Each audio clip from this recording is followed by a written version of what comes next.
What's more likely? Tonight, it's coming tonight, hot damn tonight, the Seahawks at the Bears, the last Thursday night game of the year, the very last one. What's more likely? Geno Smith has an interception or Caleb Williams does? Caleb hasn't had one in 9 straight games, all losses. Geno has 15, tied for second most in the NFL with Cousins. Who's more likely to have an interception? Hey, Caleb Williams has been playing good football the last few weeks. It's not perfect, but there's some eye-popping throws, and he is taking care of the football. I'm going to go with Geno Smith there. Yeah, I mean, they're just a little reckless that way. You've heard me talk about it. They don't run the ball that well. They can't protect, so they have to rely on the aggressive passing game. And like we've talked about and joked about on some Mondays, right? It's like 3 and out, 3 and out, 3 and out, 3 plays, 80 yards, touchdown. 3 and out, 3 and out, 5 plays, 75 yards, touchdown. But that also leads to, big aggressive plays that are mistakes at times. So I'll go Geno with the interception there. Yeah, I agree with you as well. And the Seahawks are desperate. They have to win tonight.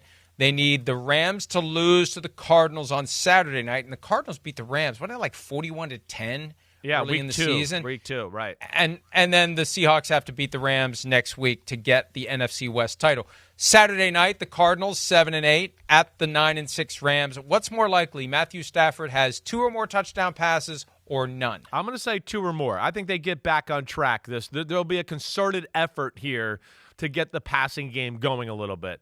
I do think, again, too, not great in the passing game the last 2 weeks like we talked on Monday, the Jets, the 49ers. But those are 2 teams that, again, there's a lot of crossover with the coaching tree. They know McVay, so I'm not sure how much to panic about that yet. I'd be shocked to see the pass game get shut down like it did the last 2 weeks in this one. Yeah, and, hey, we talked about it Monday. They were dramatically outplayed by the Jets. Yes, right. And still won by 10. It's incredible. And this is one where I'd like to think that they appreciate how far they've come, and it's right there for the taking. Let's see if they fall into the category of team that's finishing strong or team that's limping into the postseason. Saturday, Broncos at the Bengals. Playoff implications for both teams. Bengals trying to get in. Broncos trying to hold their spot after they got outclassed in the second half last Thursday night. There's no other way to put it. What's more likely? Jamar Chase has under 75 receiving yards or over 125, matched up presumably most of the time with Patrick Surtain. Yeah, that'll be interesting, right? Is Riley Moss? It looks like there's a chance. It looks like he's back. Going to be back. It looks like he's back. That'll help out certainly with this Denver secondary. They put pressure on their corners. There's no doubt about that. I mean, you're going to give me one under 75 or over 125. I'll go with the over 125. I am.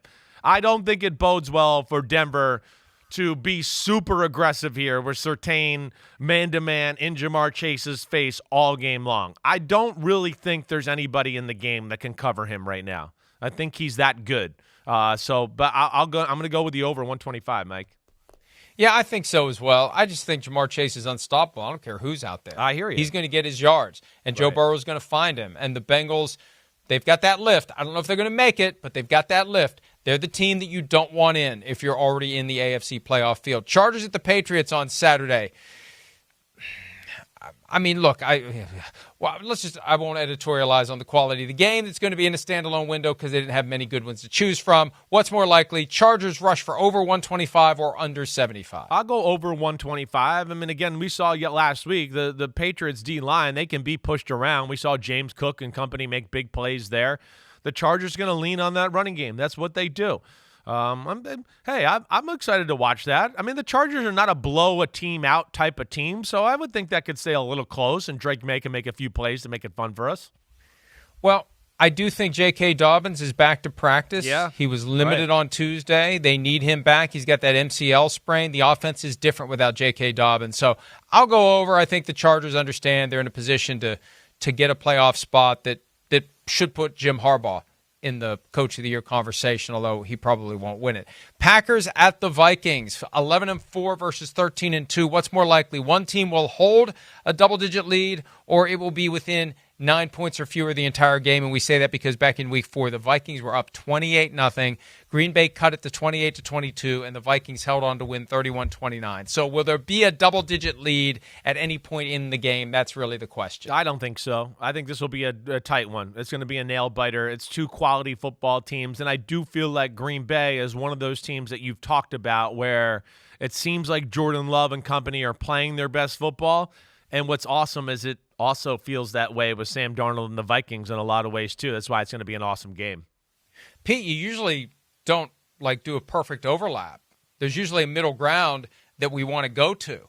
But Pete gave us a clear binary choice. That's our Christmas gift from Pete. Falcons at the Commanders. What's more likely, both quarterbacks look like rookies or both quarterbacks look like rookies of the year? I'm going to go look like rookies of the year. I am. I mean, Jaden Daniels, of course, I expect him to look good and do all that. I know that. But Michael Penix Jr.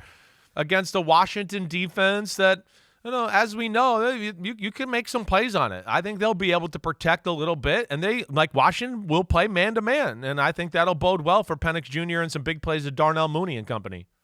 Great opportunity for Michael Penix Jr. Primetime NBC flexed into that spot. We'll get to study him very carefully on Sunday night. Hi, it's Mike Florio. Thanks for watching PFT on YouTube. Hit subscribe for the latest news and analysis from Pro Football Talk.